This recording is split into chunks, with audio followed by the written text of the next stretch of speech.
and welcome to another edition of Making the Case. I am extremely pleased to be back with you this Wednesday evening, but before I go into the substantive issues for this evening, I would just like to offer my sincere apologies for being absent for the last 2 weeks. Last week, I was in Parliament, so I was performing my duties as a Member of Parliament. And the week prior to that, I was at Freedom House. We were working late, ensuring that we prepare our final flyers and our messaging for the local government elections. So we were hard at work. So I was not able to come to you live, but I'm very pleased to be back here and joining you for the next hour on this Wednesday evening. Let me welcome all of you who are joining me on television, on MTV. Welcome to those who are joining me on Freedom Radio. And also welcome to my Facebook viewers who are viewing from either my profile or the party's page or any one of the many profiles that are airing this program live. As usual, I will request that you please help me to share this program. So click that share button so we can reach as many people as possible during the live program. As usual as well, we have a number of issues to discuss this evening.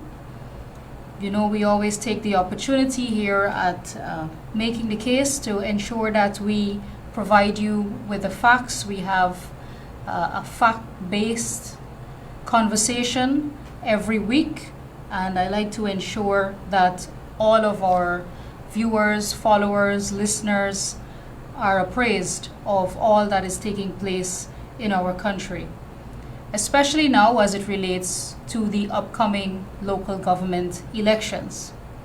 I must say that while it is extremely hard work to campaign for local government elections, it's long days, long nights, and it's tiring work sometimes. I must say that I actually do enjoy campaigning, and I enjoy political or party work because it really helps to keep me grounded. And as well, I guess in some ways it's nostalgic because this is actually how my political career started. It started in the fields, it started in the communities, going house to house, engaging people, speaking to people, understanding what the needs of people are in different communities and the needs of people and the challenges that people in our country face are very different depending on your geographic location and depending on where you grew up and the type of family that you grew up in. So for example, the people who live in Georgetown and who live on the coastland face different challenges from those who live in the hinterland regions, for example. And so when I started out my career in politics several years ago when we were in opposition, it was very eye-opening for me to witness how our Amerindian brothers and sisters live, for example, who live in very remote communities, and to be able to witness the challenges that they face on a daily basis. And it was even more disheartening to see what they were going through during the APNU AFC time in government, the 2015 to the 2020 period. I remember going into many remote communities and having to cut and saw our way through to these communities because nobody was traversing those areas or traversing the tracks. So trees had fallen down and the bush had overgrown, and so no one was going into these communities to take supplies. And so once we got into the communities, it was very visible to see the suffering and the neglect in many, many communities across our hinterland regions. And of course, the people who live on the coastland face a lot of different challenges, and even more so during that 2015 to 2020 period. Especially young people that I met and spoke with complained about lack of jobs, lack of the clear path to development, a vision for the country, a plan for the country, and people on the coastline mostly felt disappointed during that 2015 to 2020 period under the coalition government, because many people honestly believe that they would have seen a positive change. They got a change, they got the Granger administration, but the change was not a positive one. And of course, we saw the decline in the economy, we saw the neglect of many communities, and we saw a lot of people lose hope and lose jobs and lose income during that period. So I think people, their eyes were opened to the lack of direction under the Granger administration, but also people realized that they had been duped, that they had been fooled, and that they were used, especially young people, were used because the PNC, the APNU, the AFC campaigned a lot on youth vote, because they felt like the young people of this country had no track record of theirs to compare the PPP against. So many people thought that they would have seen the APNU AFC as they had presented themselves in 2015 as the party with a plan. They said they were clean. They said that they had a clean track record, that they were not corrupt, that they had a vision for the country. And of course, we saw the complete opposite of that once they assumed office in 2015. Turns out that they had no plan, no vision for the country. They were the most corrupt government in the history of our country. They helped themselves, they looked after themselves and their families and their kids and their friends, and they neglected ordinary people. And they are a party and a group of people, including the leader of the opposition, who tells blatant lies. And we continue to see that even today. Even after their track record of false promises, of lies in their 2015 manifesto that they never fulfilled, the promises that they never fulfilled. Even after all of that, even after we saw them lie about not losing the election, we saw them try to alter the results of the elections, and we knew that they were lying, and it was evident that they were lying because there was live recordings. We know about the saga with Mingo and everything that took place. We saw that at the recount, the statements of poll were verified. The People's Progressive Party was vilified in everything that we were saying, that it was a fair election, that we won the election, and even all of that was exposed. And we saw the PNC in their true nature, in their undemocratic ways. Even though we saw all of that, today, the same group of people are coming to you and asking for your vote. It's the same group of people who are saying to you that they are contesting in practically all the constituencies at the local government elections.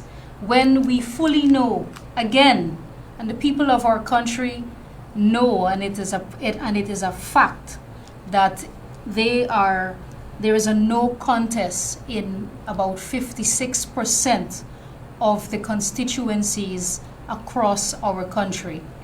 So when they sit on television and at press conferences and tell you that the PPP is lying, that Barjagdeo is not being truthful to you, and that they are contesting in all of the local authority areas and all of the constituencies, that is a blatant lie, and one that is easily proven to be a lie.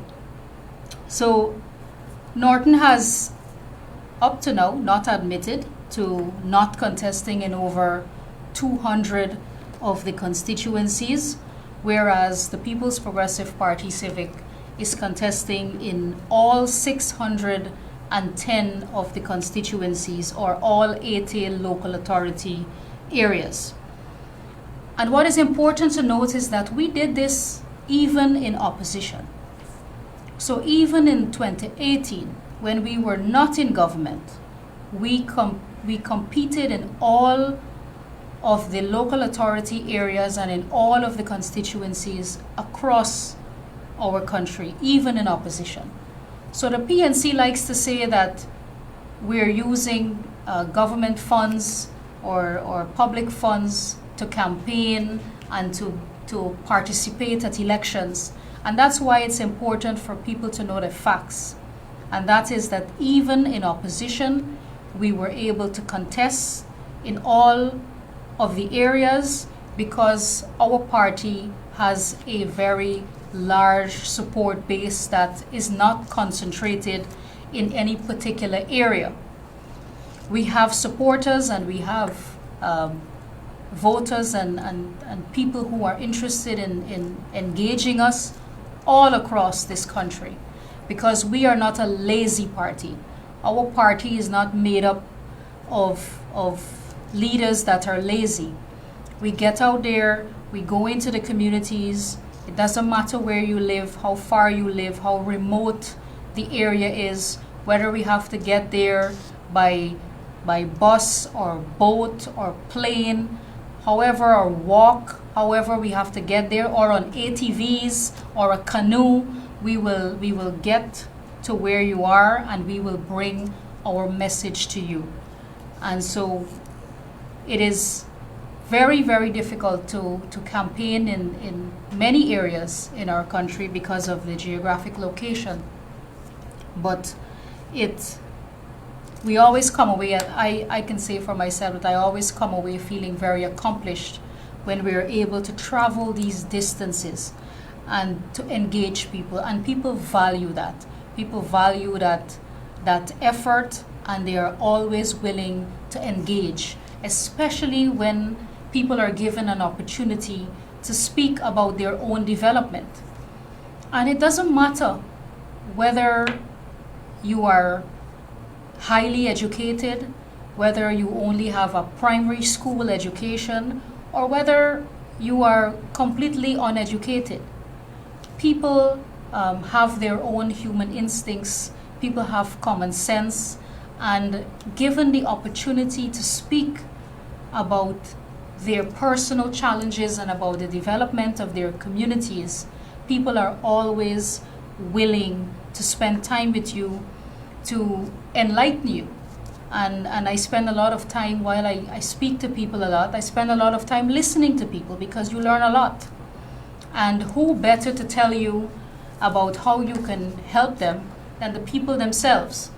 And that is why we are a party that believes in consultation, that believes in going into communities and speaking to people, meeting them in an environment in which they exist every day, where they are comfortable, they are in their own comfort zone, and they can speak freely and tell you exactly what is troubling them and offer solutions on how we can help make their lives more comfortable and what more we can do to ensure that their community develops.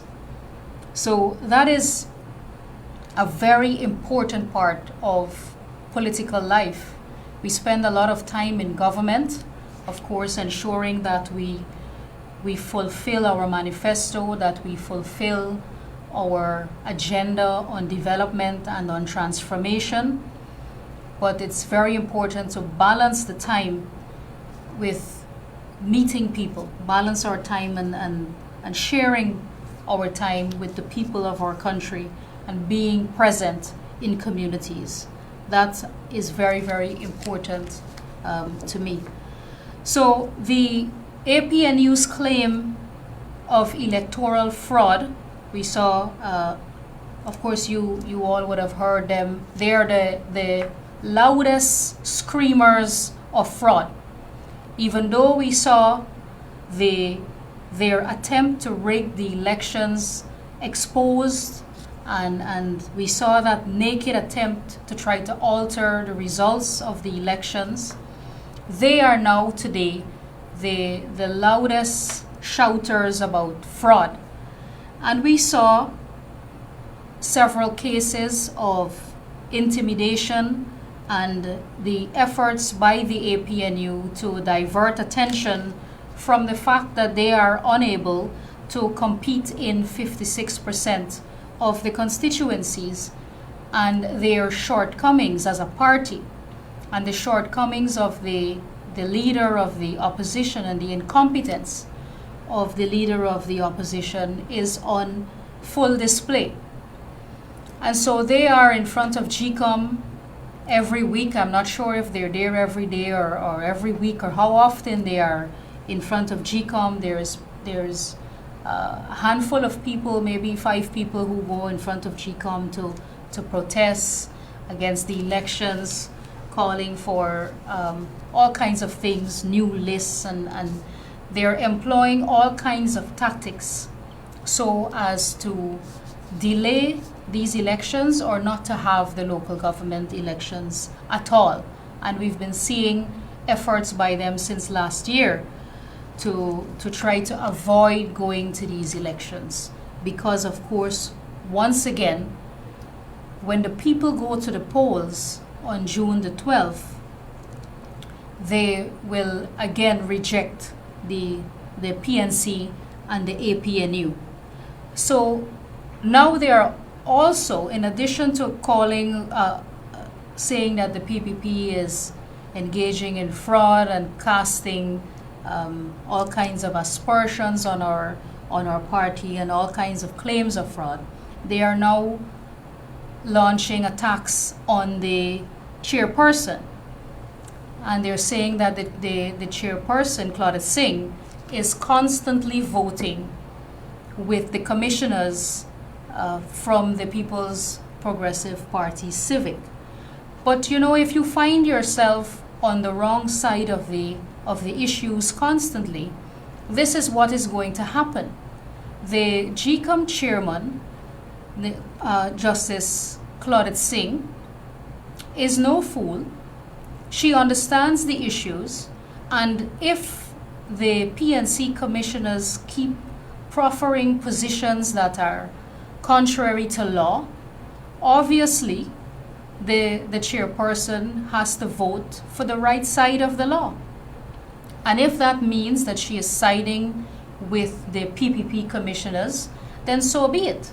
If you find yourself, and as the PNC commissioners often do, find themselves on the wrong side of the issues and creating issues where there is none, and trying to create roadblocks to the election, obviously the chairperson will have to make the right decisions and take the right position.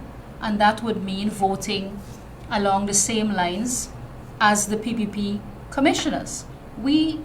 Our people who are there, we understand the law. We understand implications of the law when we are making decisions. So obviously the chairperson, the chairwoman, Justice Singh, would have to vote on the right side of the law and on the right side of the issues.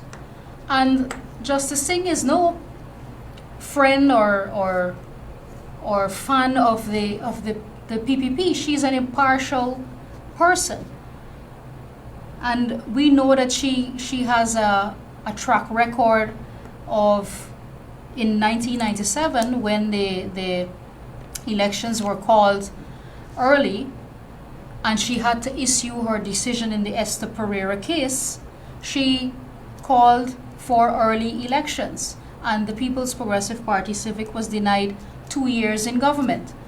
So it's not like there is any history of familiarity there, but they are trying to create all kinds of issues now to say that the chairperson is siding with the PPP commissioners.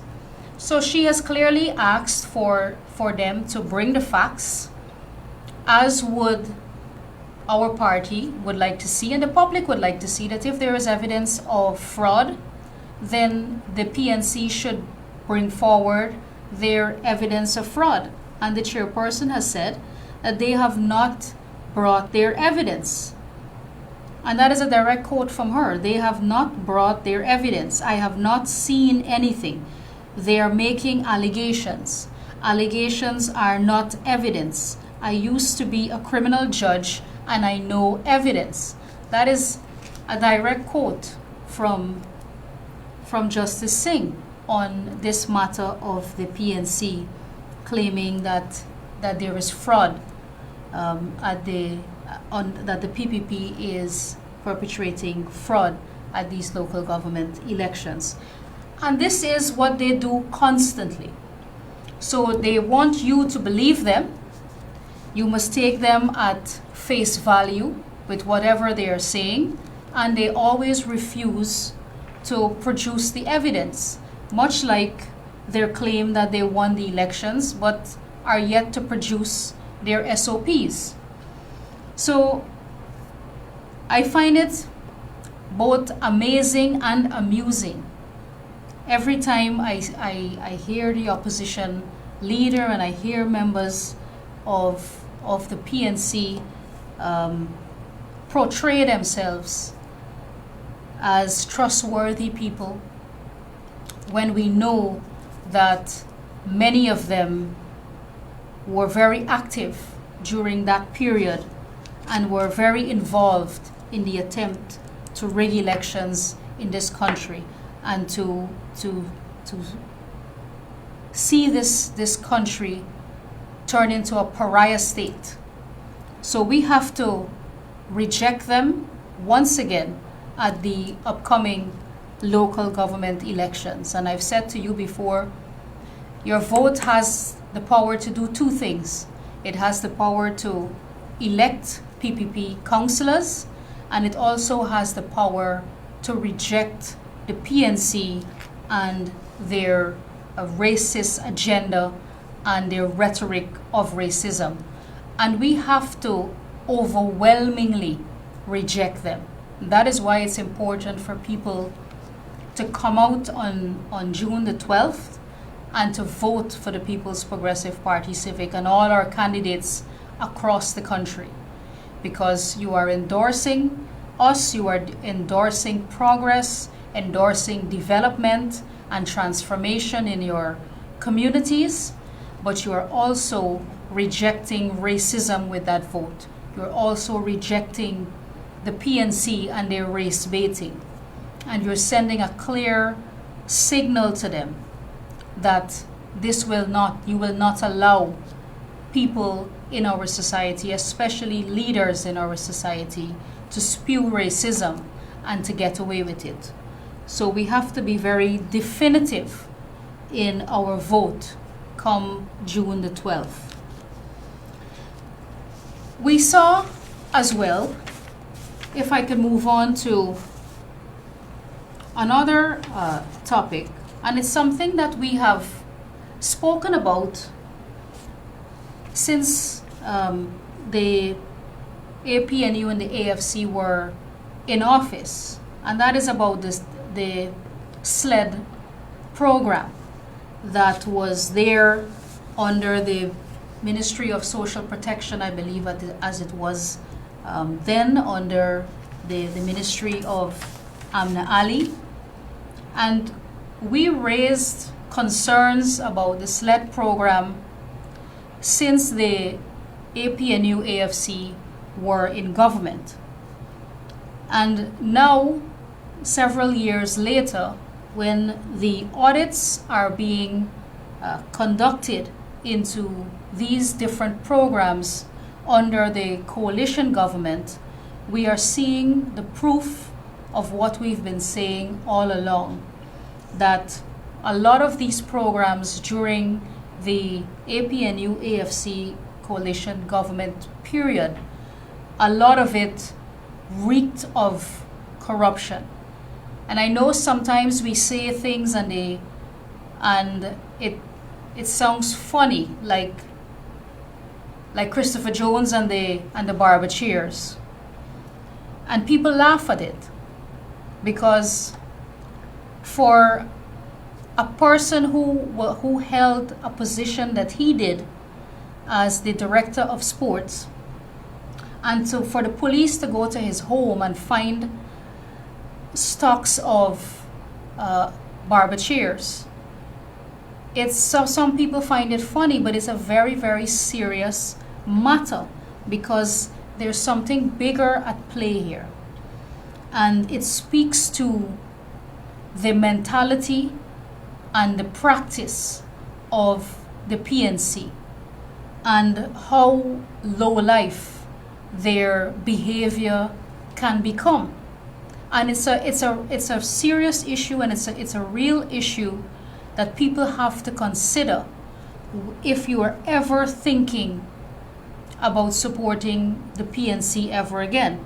And I will demonstrate to you what I mean by that. So we saw the Auditor General's report for 2019 being considered by the Public Accounts Committee, and the report says the report found that the Ministry of Social Protection, as it was then, is unable to account for spending $250 million under the SLED program. So $250 million under this program is unaccounted for. And the auditors were looking into the different businesses that were issued grants under this program.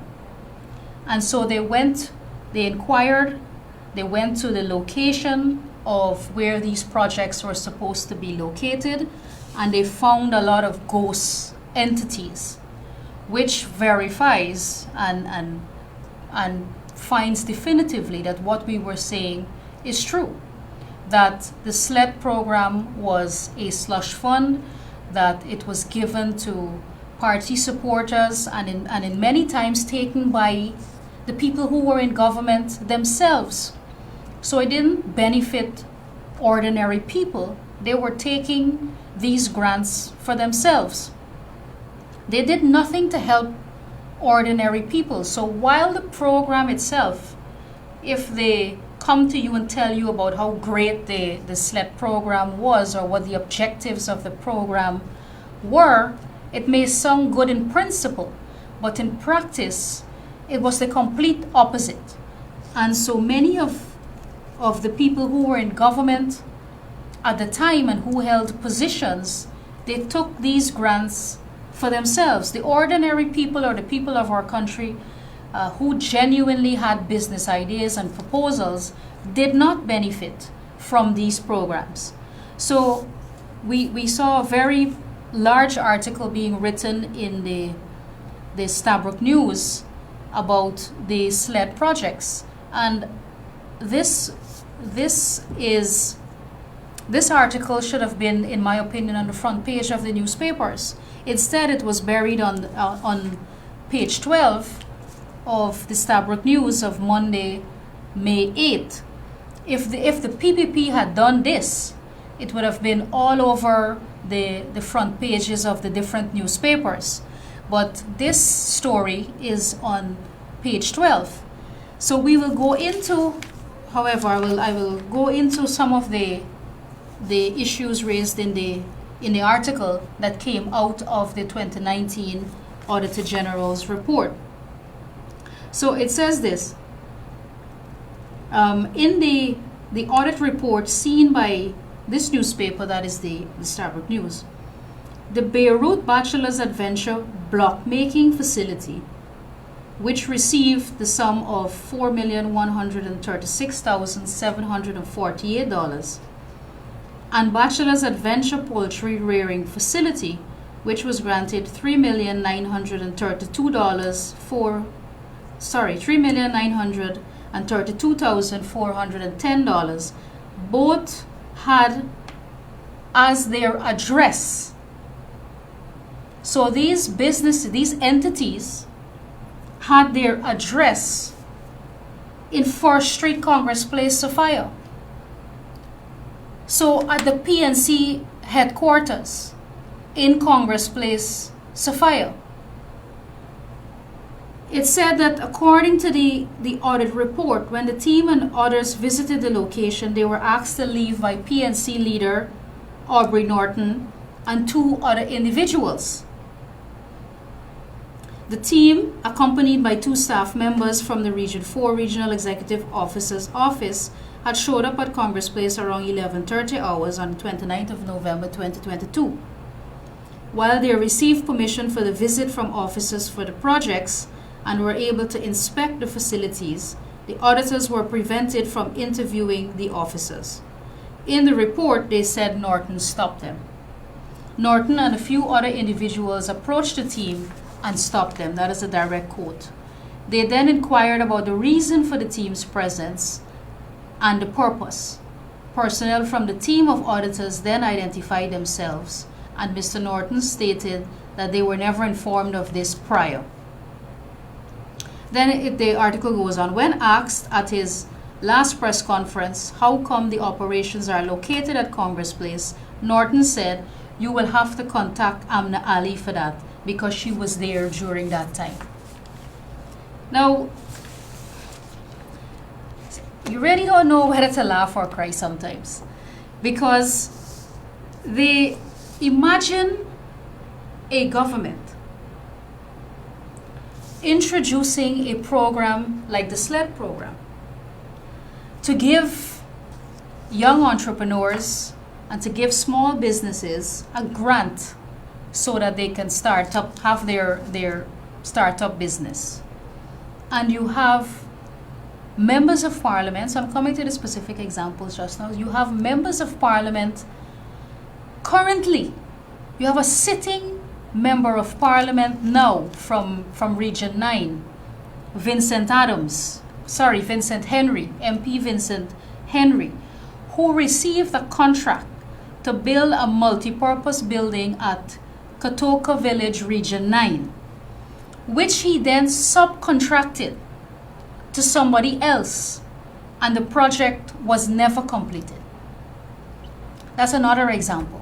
So you have Christopher Jones receiving $4.9 million for the procurement of equipment for his barbershops when he was sitting as the director of sport. And you have Vincent Henry, who received a project to build a multi-purpose building through this same program. More money, this one person received more money than the entire region, and he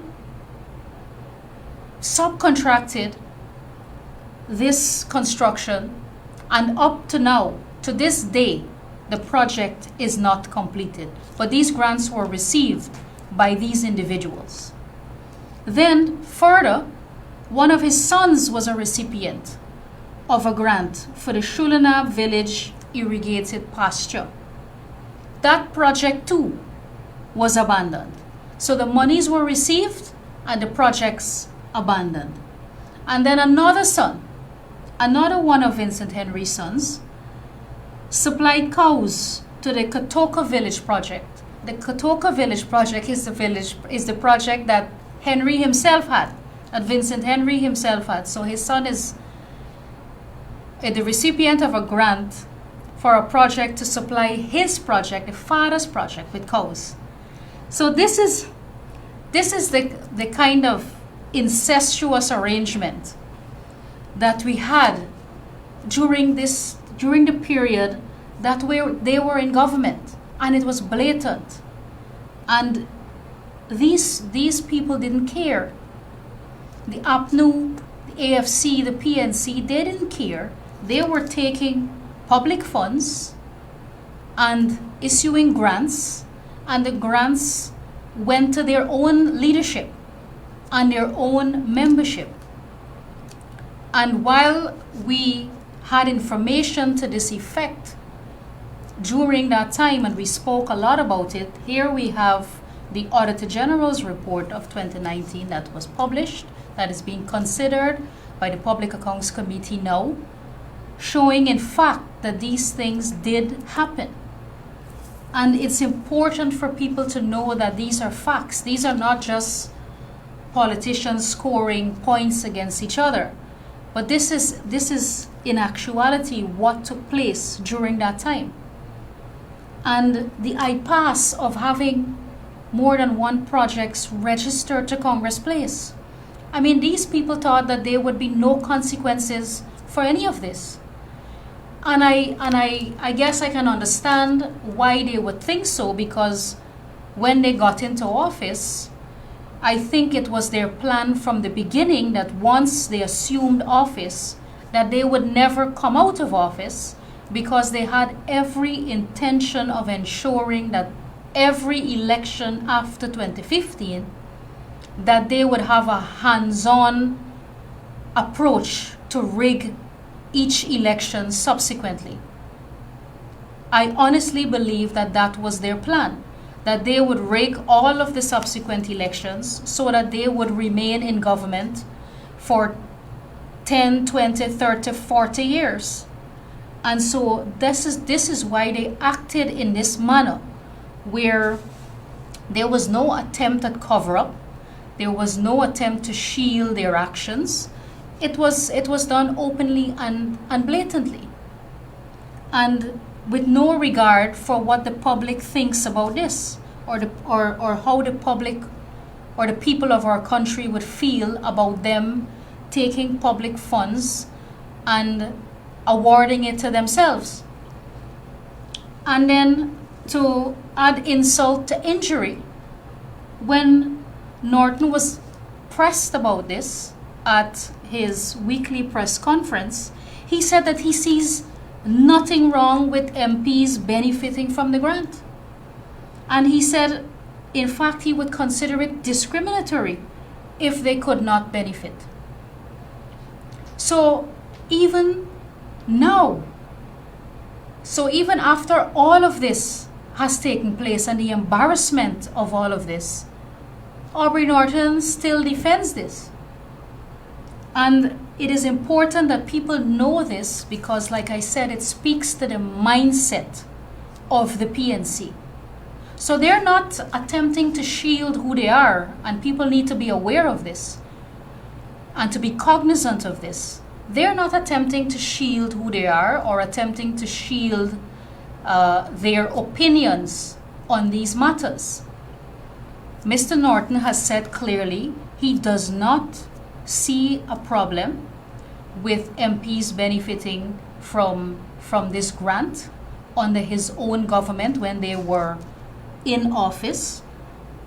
And this speaks to the mindset of the PNC. So why would anybody think that if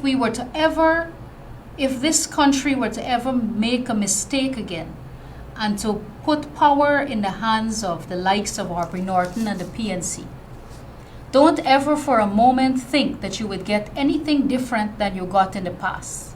It would be more of the same and maybe even worse. So that is why it is important to know these facts and to know how they think and how they operate. And then they will look you in the eye and say to you that they don't see an issue with it, that they don't see a problem with people who hold government positions benefiting from government grants. And we have a fundamental issue with that. It is a clear conflict of interest, and it is not in keeping with democratic principles and principles of integrity. And today, as you all would know, they scream at the top of their lungs about accountability, about transparency, about integrity. But there is clear, factual evidence that this group of people were the most corrupt that they have no integrity, that they helped themselves to public funds when they were in office, and then now they're coming to tell you differently. So they have to be exposed, and people have to understand that it's not just about one MP receiving a grant to construct a village, to construct a multi-purpose building, or one receiving a grant for barber chairs, and another one from Linden receiving a grant to build a pig pen and a chicken pen, and so many ghost entities that they created under the guise of helping ordinary people, and they were helping themselves. So it's not just about these individuals, it is about the mindset of the PNC, and that they will double down and say that there is nothing wrong with this type of approach and nothing wrong with this incest in government. And we have a fundamental issue with that. We have a fundamental problem with that. And all of Guyana, all the people in our country should have a problem with that. Because when they were in government, not only under the SLED program, so many programs that we have exposed for their true nature. We saw members of parliament at the time when they did not make scholarships available, when the government at the time did not make scholarships available for the young people of our country. We saw them take scholarships for themselves and for their children, and not government scholarships, not only scholarships through the public service ministry, but withdrawing money directly and depositing, and money sent and deposited into private accounts of the children of MPs so that they can study overseas. So not through a public service ministry program, for example, but a program of their choice. That is how blatant it was. And so in all of the other sectors, and we can go through them, whether it is through the housing sector, whether it's through the issue of lands, and giving one person, one of their cronies, land in Linden, giving Lowenfield 200 acres of land, one man alone receiving 200 acres of land that could have created 1,000 house lots for the people in Linden. They didn't see it fit, or they didn't see it important to give land to ordinary Guyanese so that they can have housing, so that they can fulfill the constitutional mandate of providing affordable housing to the people of our country. They didn't see it fit to invest in the housing program for ordinary people, but they gave away large portions of land. They took it for themselves, they gave it to their friends and their cronies. Same thing, no scholarship program.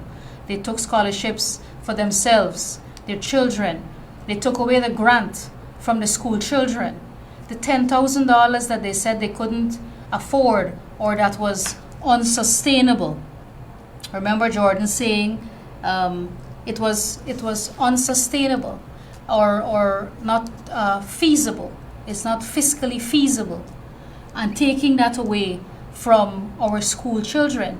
They didn't care about education then. They love to talk about the education sector now, and they love to attack Minister Manik Chan, but they did nothing for education. They didn't build a single new secondary school in this country to help us to achieve universal secondary education. Universal primary education was achieved under the People's Progressive Party Civic, and we are on our way to achieving universal secondary education. They spent 5 years in government and didn't build a single new secondary school, but they want to criticize the work that Minister Manik Chan is doing in the education sector. They love to criticize what we're doing in the healthcare sector, when they themselves did nothing in that sector. We saw the massive corruption under the leadership of Valda Lawrence and the drug bond, renting a house in Charlestown for $12 million a month to store nothing inside, practically nothing. We saw all across this country there were drug shortages, especially in the hinterland community. But we saw sole sourcing and single sourcing of hundreds of millions of dollars in drugs. Yet, no drugs in any of the healthcare centers and in all of the facilities across the country. We saw when we took government in 2020 at the height of the pandemic, the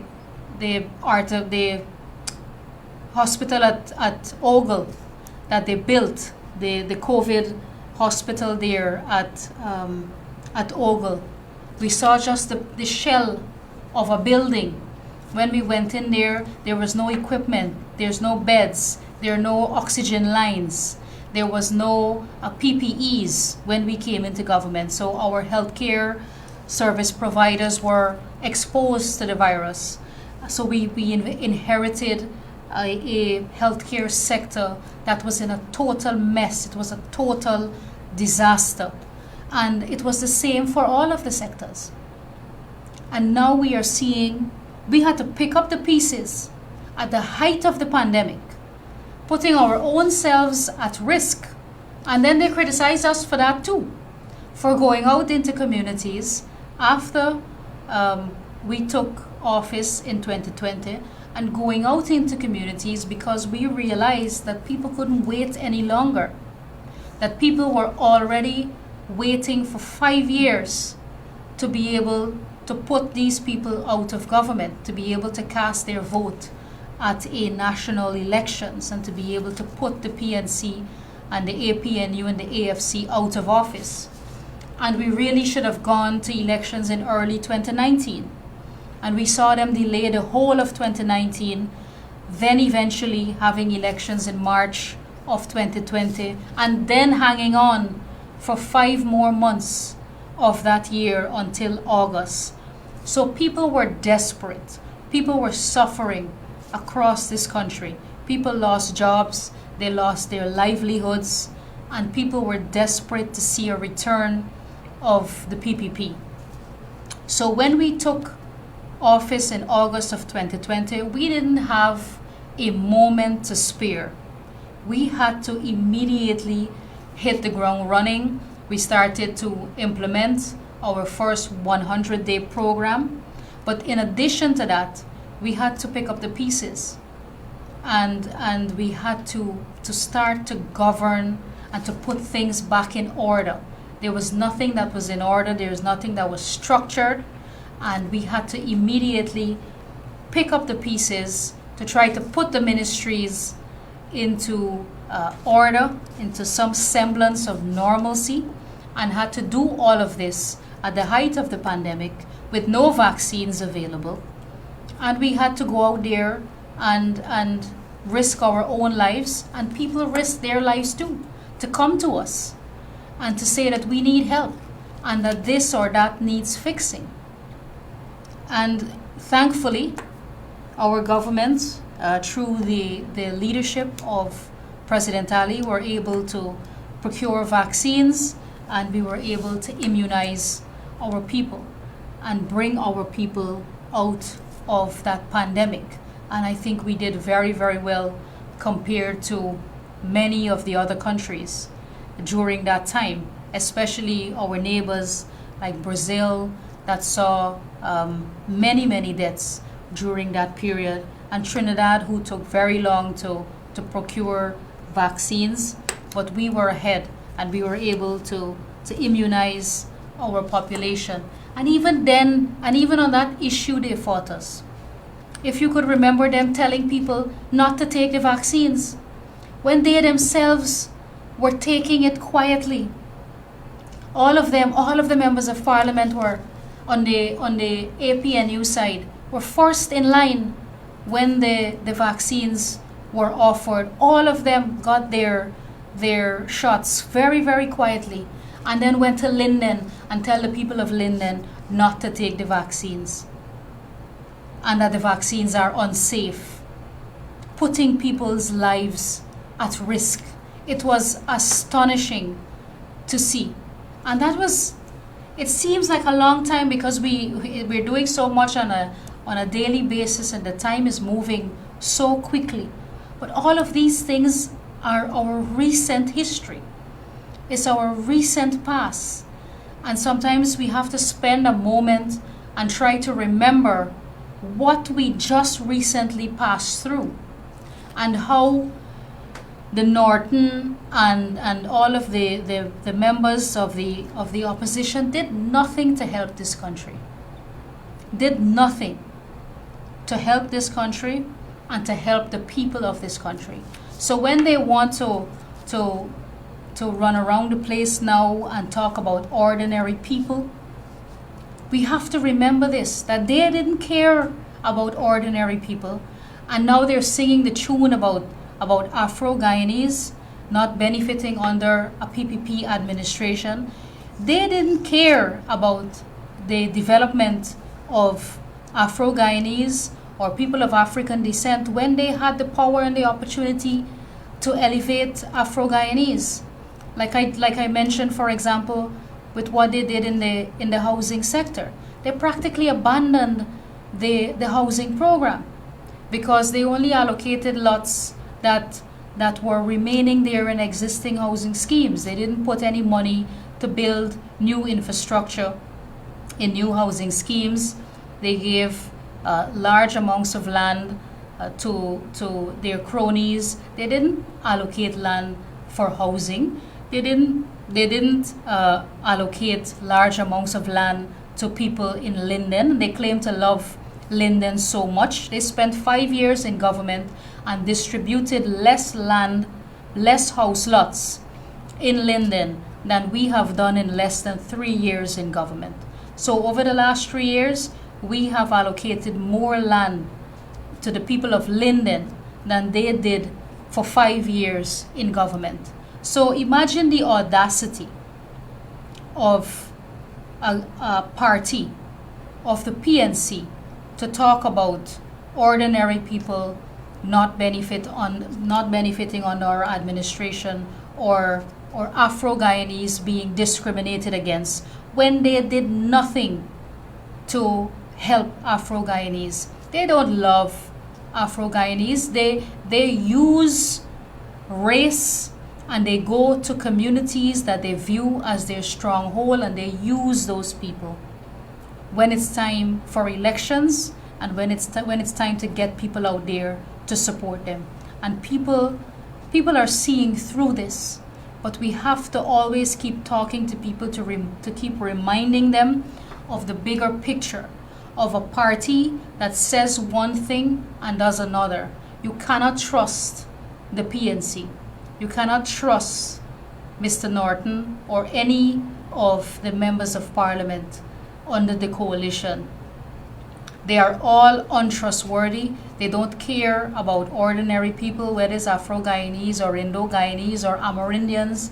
Their treatment of Amerindians when they were in government is horrendous. And we've been through that. So I don't have a lot of time tonight to go through all of that, of their treatment of Amerindian people. But as you examine their track record in all of these areas and in all of these sectors, it gets progressively worse.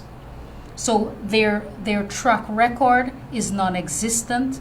They did nothing for the development of ordinary people and nothing for the development of this country. And we must always keep that in the front of our minds when we're going out, when we're going about our daily lives, and when you think for a moment that you may not want to be involved in politics or in elections, it is very, very important for you to come out and to cast your vote for a party that you can trust, and in doing so, to reject the PNC as well.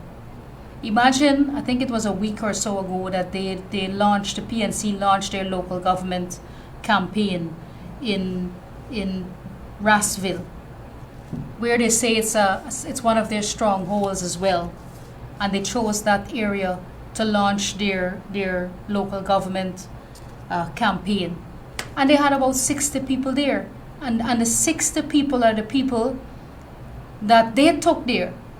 Party members from their leadership that attended the launch themselves. No ordinary people were there. The people from that community did not come out there to listen to Aubrey Norton. Because what does Aubrey Norton have to offer? Every time he opens his mouth, he talks about Vice President Barjagdeo.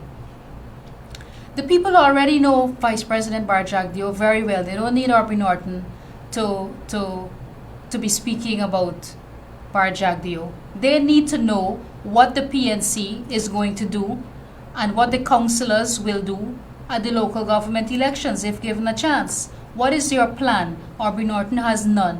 What is the program? What are you offering people at the upcoming local government elections? There is no plan. There is no vision for the city. In the same way that there was no plan and vision for the country when they held government, when they held central government. So you're not getting anything new. You're getting nothing at all because there is no plan and no vision for the city. They have controlled the city. The PNC has been controlling the city for almost 60 years. And we know the state of Georgetown. And that is why we need a change in the city. And that is why the PPPC needs a chance to run the city. People have nothing to lose and everything to gain by voting for our candidates throughout the country, especially in Georgetown. We do not know what the results will be, and we can't predict whether we will win Georgetown or where we will win, but we are certainly putting in the work and aiming to win. We are not going to an election to lose. We are going to win. That is what we are working towards. When the people cast their votes, we will see what the results are. But we are working towards winning and working towards ensuring that people are properly sensitized about what our plans and programs are at the local level. And remember, when you are voting for our candidates, it is a vote and you are endorsing the People's Progressive Party Civic. My operator has just indicated to me that I'm completely out of time, but I want to thank you once again for joining me this evening.